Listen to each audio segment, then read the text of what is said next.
अरे बड़ी जोर की शौच लगी है, कहाँ करूँ? अरे यहीं बैठ जाती हूँ।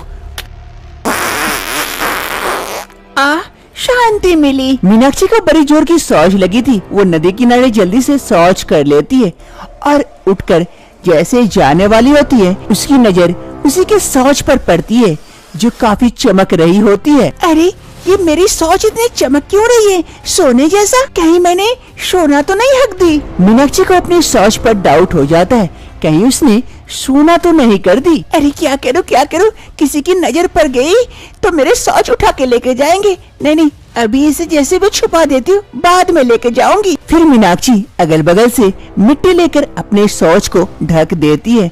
तभी दूर गांव की एक औरत शौच करने आई हुई थी, उसकी नजर पड़ती है। अरे मीनाक्षी, क्या हो गया? आज शौच को ढक रही है? अरे शोभा, शौच करने के बाद ढक देना चाहिए ताकि बदबू इधर उधर ना फैले और बीमारियां भी ना फैले। अच्छी शुरुआत है। चलो मैं शौच को ढक दी, बाद में आके देखूंगी। अभी जल्दी से चली जाती हूँ, नहीं तो किसी की नजर पड़ जाएगी मेरे शौच पर। फिर मीनाक्षी वहाँ से चली जाती है।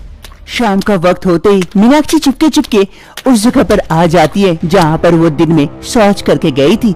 वो आकर देखती है वो शौच काफी चमक रही है। वो जल्दी से आकर मिट्टी हटाती है। अरे वाकई मैंने तो सोना हगी हूँ, ये तो सोना है। माँ जी ये देख के तो काफी खुश हो जाएगी। अब तो हम काफी अमीर हो जाएंगे। अरे कोई देख न ले, जल्दी से मैं अपना शौच को ले लेती हूँ और घर चली जाती हूँ। फिर मीनाक्षी जल्दी से अपने शौच को समेट लेती है और वहाँ से लेकर चली जाती है। मीनाक्षी जल्दी से शौच को घर लेके आती है और अपनी सास को आवाज लगाती है। अरे माँ जी जल्दी आइए, टोकरी लेके। देखिए मैं क्या लेके आई हूँ, आप देख के खुश हो जाएंगे। मीनाक्षी की सास रीमा देवी रसोई में काम कर रही थी। वो जल्दी से एक टोकरी लेकर मीनाक्षी के पास आती है और मीनाक्षी अपने शौच को उस टोकरी में रख देती है। अरे बहू, ये क्या है पीला पीला? अरे माँ जी, ये मेरी शौच है। क्या ये तुम्हारी शौच है? शौच को तुम मेरे हाथ में ऐसे दे दी? जी बहू, जी घिन आ रही है। ये क्या कर दी तुम? अब तो मुझे गंगा नहाना पड़ेगा। अरे माँ जी सुनिए तो, पहले अच्छे से शौच को देखिए तो। ये चमकदार है, भले ही मेरा शौच है, लेकिन अब ये सोना है, सोना। रीमा देवी मीनाक्षी की शौच को अच्छी तरह से देखती है। वो चमकदार देखकर समझ जाती है वाकई ये सोना है और काफी खुश हो जाती है। अरे बहू, मेरी सोना देने वाली बहू, अब तो हम अमीर हो जाएंगे। तुम दिन भर हकते रहना, हम उसे बेच के कमाएंगे। मीनाक्षी की ये बात ज्यादा दिन तक छुपकर नहीं रहती है और पूरे गांव में ये बात फैल जाती है। एक रोज सभी गांव वाले मीनाक्षी के घर के बाहर पहुंच जाते हैं। अरे आप लोगों को क्या हुआ? हमारे घर के बाहर इतना हल्ला क्यों कर रहे हैं? अरे बेटा, ज्यादा छुपाने की कोशिश मत करो। तुम्हारी बहू सोना देती है, सोना हगती है, इसीलिए हम भी चाहते हैं तुम्हारी बहू को अपने घर ले जाके हगाए। अगर तुम राजी होते हो तो बोलो, वरना। क्या चाची, अब पागल हो गई हो क्या? कोई इंसान सोना कैसे दे सकता है? अरे भैया, मैं खुद देखी हूँ मीनाक्षी को शौच करते हुए और वो सोने में परिवर्तन होते हुए। मैं भी उसके बगल में ही शौच कर रही थी और फिर वो लेके घर आई। अब उसे भी कहिए हमारे घर में भी शौच करे। अरे हाँ कमल, उसे कहो हमें भी थोड़ा थोड़ा करके सोना दे दे, यानी कि शौच दे दे, ताकि हम भी थोड़ा थोड़ा अमीर हो जाए। ऐसे भूखमरी से मरने से अच्छा सोना पाएंगे तो थोड़ा अच्छे से जिंदगी बीतेगी। वैसे भी ये तो फैक्ट्री है, फैक्ट्री, थोड़ा एक दो बूंद दे देने से क्या फर्क पड़ता है। अरे हाँ, और अगर राजी नहीं होते हो तो हम पुलिस को इत्तला कर देंगे। उसके बाद सोच लेना, तुम्हारी बीवी को पुलिस पकड़ के ले जाएगी और डंडा मार मार के वहीं शौच करवाएगी। आखिर मीनाक्षी कैसे सोना हगने लगती है? क्या मीनाक्षी इन सभी गांव वालों की बात मानेगी? जानने के लिए कुछ समय पहले चलते हैं। कुछ समय पहले की बात है, मीनाक्षी इस घर शादी करके आई थी। मीनाक्षी को खाने पीने का बड़ा ही शौक था। उसे कुछ भी मिलता वो फट से खा लेती और खाते उसका पेट खराब हो जाता। बड़ा मजा है। अरे बड़ी जोर की शौच लग गई। मीनाक्षी को जैसे शौच लगती है वो वहाँ से दौड़कर शौच के लिए भागती है, लेकिन वहीं पर नीचे शौच गिरते गिरते जाता है। उसकी सास वहीं बैठी थी, ये देखकर अरे बहू ये क्या कर दी, यही शौच कर दी। कितनी बदबूदार शौच है, ये इतनी बड़ी हो गई लेकिन अभी तक इसे कोई समझ नहीं है। खाने पीने पर मुंह पे कोई रोक टोक नहीं है और कहीं भी हकते रहती है। जी जी जी जी, हगोरी बहू कहीं की। ऐसे ही धीरे धीरे दिन बीतते हैं। मीनाक्षी की सास मीनाक्षी से काफी परेशान हो चुकी थी उसके शौच को लेकर। एक रोज मीनाक्षी की सास किचन से बाहर आ रही थी कि अचानक से शौच पर पैर पड़ती है और स्लिप कर जाती है। मीनाक्षी की सास रीमा देवी वहीं पर गिर पड़ती है शौच के ऊपर। आगे मैया गे, कमर टूटी रे। इस बहू के चक्कर में मैं तो एक दिन ऊपर पहुंच जाऊंगी। ऐसे तो सास से परेशान थी, अब तो घर में भी टिकना मुश्किल हो गया रे। आज मैं इसे नहीं छोड़ूंगी, इसे तो जैसे भी हो घर से निकाल के रहूंगी इस हगोरी बहू को। मीनाक्षी की सास गुस्से से घर से बाहर जाती है उसे ढूंढने के लिए। मीनाक्षी खाना तो खा लेती है लेकिन उसे कंट्रोल नहीं होता, इसलिए वो कहीं भी शौच कर देती है। मीनाक्षी की सास गुस्से से मीनाक्षी को ढूंढते हुए घर से बाहर निकलती है कि उसका पैर फिर से शौच पर गिरती है और वो फिर से गिर पड़ती है। आगे मैया गे, ये बहू मुझे जान ही मार देगी। पूरा प्लान करके रखी है रे। अरे मीनाक्षी, मीनाक्षी कहाँ है रे तू? आज तेरा देख कि मेरा एक तरफ। अरे माँ जी, क्या हो गया? आप ऐसे क्यों कर रहे हैं? अरे करम जली, हगोरी बहू कहीं की, मेरे घर से निकल जा आज के अभी अभी। तू तो मुझे मारने पे तुली हुई है, घर में हर तरफ हग हग के परेशान कर दिए।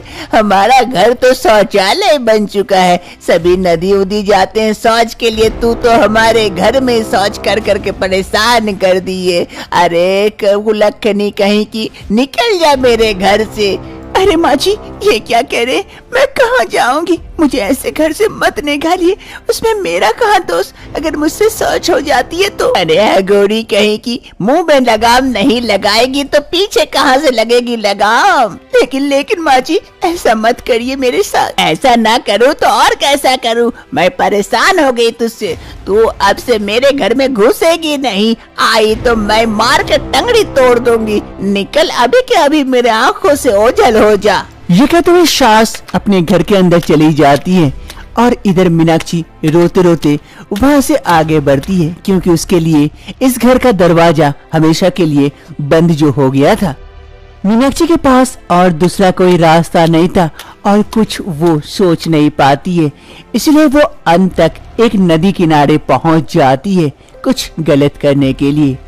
उसी नदी में एक तपस्वी नहा रहे होते हैं। हर हर महादेव, हर हर महादेव, ओम नमः शिवाय, ओम नमः शिवाय, ओम नमः शिवाय, हर हर महादेव, हर हर गंगे। मीनाक्षी धीरे धीरे जल में उतरती है और मेरे पास कोई रास्ता नहीं है, मुझे माफ कर देना। तभी वो तपस्वी नहा के उठने वाले होते हैं कि उसकी नजर मीनाक्षी पर जाती है। अरे बेटी, ये क्या कर रही हो तुम?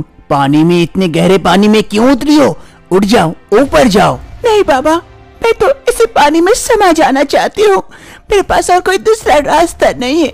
अरे नहीं नहीं नहीं, ये घोर पाप है, अन्याय है, ऐसा मत करो। ऐसा क्या हो गया जो तुम ऐसा कदम उठाने के लिए तैयार हो गई? मुझे बताओ, हो सकता है मैं तुम्हारे इस समस्या का समाधान निकाल दूं। नहीं बाबा, इसका कोई समाधान नहीं है। मुझसे सभी कोई घिन करने लगे हैं, मुझे सास ने घर से तक निकाल दिया। अब मैं किस मुंह से रहूं इस दुनिया में? अरे नहीं नहीं बेटी, कारण तो बताओ, ऐसा क्या बात हो गई जो सभी तुमसे घृण करने लगे? फिर मीनाक्षी अपनी सारी कहानी साधु बाबा को बताती है कि किस प्रकार से उसकी सोच उसकी परेशानी की वजह बन चुकी है। अब बताइए बाबा, अब मैं क्या करूं? अरे बेटी, इतनी छोटी सी बात के लिए तुम इतना बड़ा कदम उठाने जा रही थी? जा, मैं अपने तपोबल से तुझे वरदान देती हूँ। जिस पर सभी कोई घिन कर रहे थे, उसी को सभी कोई लेने के लिए तरसेंगे, तेरे पीछे पीछे घूमेंगे। तेरी सास भी तेरी आरती उतारेगी उस चीज को लेने के लिए। ये मेरा वरदान है। जा बेटी जा, अब सभी कोई तुझसे प्यार करेंगे और प्यार से रहेंगे। क्या बाबा, ऐसा हो सकता है? सच में ये होगा? अगर तुझे मेरी बात पर विश्वास नहीं है तो आजमा के देख ले। ये सुनते ही मीनाक्षी काफी खुश हो जाती है और वहाँ से खुशी खुशी अपने घर की ओर चल देती है। वर्तमान समय मीनाक्षी गांव वालों की बात मान जाती है और शवि के घर में जा जाकर शौच करती है और शौच देखते ही देखते कुछ ही समय में सोने का शौच बन जाता है, जिससे सभी गांव वाले काफी खुश हो जाते हैं सोनाक्षी की शौच पाकर। ये सिलसिला बंद नहीं होता है। गांव वालों की लालच बढ़ चुकी थी। अब वो मीनाक्षी के घर पहुंच जाते हैं शौच लेने के लिए। मीनाक्षी के घर वाले एवं मीनाक्षी काफी परेशान हो चुके थे इस बारे में।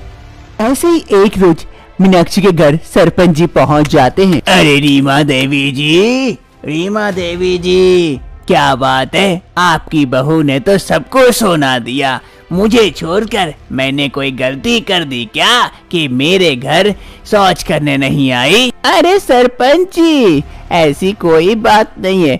अब मेरी बहू सोना नहीं देती है, सामान्य शौच करती है, इसीलिए तो। क्या बात कर रहे हैं, मुझे नहीं देना चाहते इसीलिए क्या? अरे विश्वास नहीं होता तो देखिए सामने पड़ा हुआ है, ये लेके जाइए, बहू ने अभी अभी की है। क्या अभी अभी की है? अरे सोना, अभी मैं लेके जाता हूँ, इससे मैं 2 गले का हार अंगूठी बनाऊंगा। फिर सरपंच जी जैसे शौच उठाते हैं, वो सामान्य शौच थी और दुर्गंध फैल रही थी, उसके हाथों में लग जाती है। अरे जी जी जी, ये तो दुर्गंध है, ये तो सामान्य शौच है। मैं तो कह ही रही थी ना, बहू ने सोने का शौच करना बंद कर दी है। अरे मेरा ही नसीब फूटा है कि मैं इतने देर से आया, वरना मुझे भी सोना मिल जाता। छी छी छी, अब मैंने शौच छू लिया हूँ, गंगा नहाना पड़ेगा, पूरे शरीर से दुर्गंध फैल रही है। सरपंच जी वहाँ से भाग जाते हैं। अरे बहू, तेरी ये शौच नॉर्मल कैसे हो गई? सोना देते देते सामान्य शौच कैसे करने लगी बहू? अरे माँ जी, मैं सोने वाला शौच से परेशान हो चुकी थी। जहाँ भी जाती हूँ सभी कोई मेरे ऊपर टूट पड़ते थे शौच करवाने के लिए, इसीलिए मैंने। मीनाक्षी अपने शौच से परेशान होकर वापस से उस नदी किनारे पहुंच जाती है जहां पर बाबा ने उसे वरदान दिया था। सोनाक्षी वहां पहुंचकर बाबा को याद करती है। हे बाबा, मैं जानती हूँ आप कोई चमत्कारी बाबा हैं, जो आपने मुझे इतना बड़ा वरदान दिया, लेकिन मैं इस वरदान को और नहीं झेल सकती। अब तो ये मेरे लिए काल बन चुकी है। आप अपने वरदान को वापस ले लीजिए और मुझे सामान्य बना दीजिए बाबा। तथास्तु, जैसी तुम्हारी इच्छा। जय हो बाबा की जय हो। चलो अच्छा है। अब से रीमा देवी की बहू मीनाक्षी सामान्य शौच करती है, लेकिन उसकी सास रीमा देवी उससे खूब प्यार करती है और सास बहू इस घर में अब खुशी खुशी अपना दिन बिताते हैं।